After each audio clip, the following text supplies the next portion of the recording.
नमस्ते। कभी सोचा है कि अपना फेवरेट समोसा इकोनॉमिक्स का एक बहुत इंपॉर्टेंट रूल सिखा सकता है?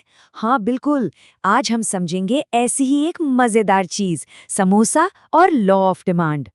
तो चलिए शुरू करते हैं एक बिल्कुल आम से सवाल से। एक ऐसा सवाल जिसका एक्सपीरियंस हम सबको कभी ना कभी शॉपिंग करते टाइम जरूर हुआ है। आपने नोटिस किया है, जब भी किसी मार्केट में सेल का बोर्ड लग जाता है तो बस भीड़ ही भीड़, लोग ज्यादा से ज्यादा चीजें खरीदने लगते हैं। अब ये कोई मैजिक ट्रिक तो है नहीं, है ना? इसके पीछे ना इकोनॉमिक्स का एक सॉलिड फंडामेंटल रूल काम कर रहा है। अच्छा, तो इस रूल को ठीक से समझने के लिए एक छोटी सी सिंपल सी कहानी सुनते हैं। चलिए मिलते हैं रोहन से और देखते हैं कि उसका समोसे का आखिर क्या कनेक्शन है इस सब से। तो मिलिए रोहन से। रोहन जिसे समोसे से इश्क है, मतलब सच में उसके लिए समोसे ही सब कुछ है। That's it, simple. अब यहाँ देखिए, दो अलग अलग दिन, दो अलग अलग कीमतें।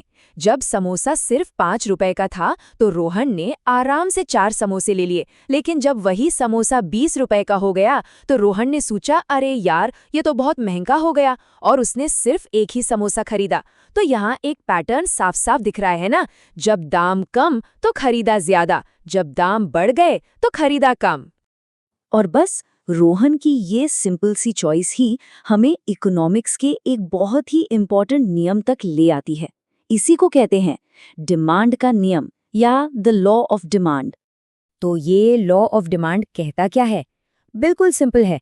जब किसी भी चीज की कीमत यानी प्राइस बढ़ती है तो उसकी मांग मतलब क्वांटिटी डिमांडेड कम हो जाती है, और इसका ठीक उल्टा, जब प्राइस गिरती है तो क्वांटिटी डिमांडेड बढ़ जाती है। एग्जैक्टली वैसा जैसा रोहन के केस में हुआ। लेकिन इसमें एक छोटा सा बट है, एक फाइन प्रिंट समझ लीजिए। इकोनॉमिक्स की भाषा में इसे कहते हैं सेटरिस पैरेबिस। फैंसी वर्ड है ना? इसका सीधा सा मतलब है बाकी सब चीजें वैसी की वैसी रहें। यानी हम ये मानकर चलते हैं कि जो इंसान चीज खरीद रहा है उसकी इनकम नहीं बदली, उसकी पसंद नहीं बदली, या आसपास की दूसरी चीजों के दाम भी सेम है। तो इसका मतलब प्राइस और डिमांड के बीच एक पक्का रिश्ता है। पर ये रिश्ता आखिर है कैसा? चलिए इसको थोड़ा और डीप में समझते हैं। ये रिश्ता है एक उल्टा रिश्ता, जिसे हम कहते हैं इनवर्स रिलेशनशिप। इसका मतलब एक ऊपर जाएगा तो दूसरा नीचे आएगा। सोचो, प्राइस ऊपर तो डिमांड नीचे, और अगर प्राइस नीचे तो डिमांड ऊपर। हमेशा ऑपोजिट डायरेक्शन में चलते हैं ये दोनों। और पता है, इसी उल्टे रिश्ते की वजह से जब भी हम इसका ग्राफ बनाते हैं वो हमेशा ऊपर से नीचे की तरफ झुकता हुआ बनता है। इकोनॉमिस्ट्स इसे डाउनवर्ड स्लोपिंग कर्व कहते हैं।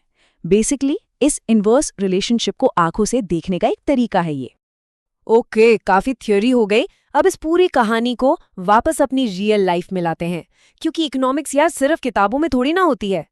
तो अगली बार जब किसी मॉल में या अपनी फेवरेट दुकान पर 50% ऑफ का बोर्ड दिखे और वहां लोगों की भीड़ नजर आए, तो अब समझ जाना, वहां कोई मैजिक नहीं हो रहा, बल्कि द लॉ ऑफ डिमांड अपना काम कर रहा है, लाइव इन एक्शन। कम कीमत, ज्यादा कस्टमर्स, सिंपल।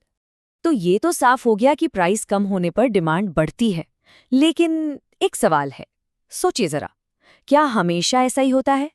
क्या कुछ ऐसी चीजें भी हैं जहां ये रूल, ये नियम फेल हो जाता है, जहां कीमत बढ़ने पर भी लोग उसे और ज्यादा खरीदने लगें?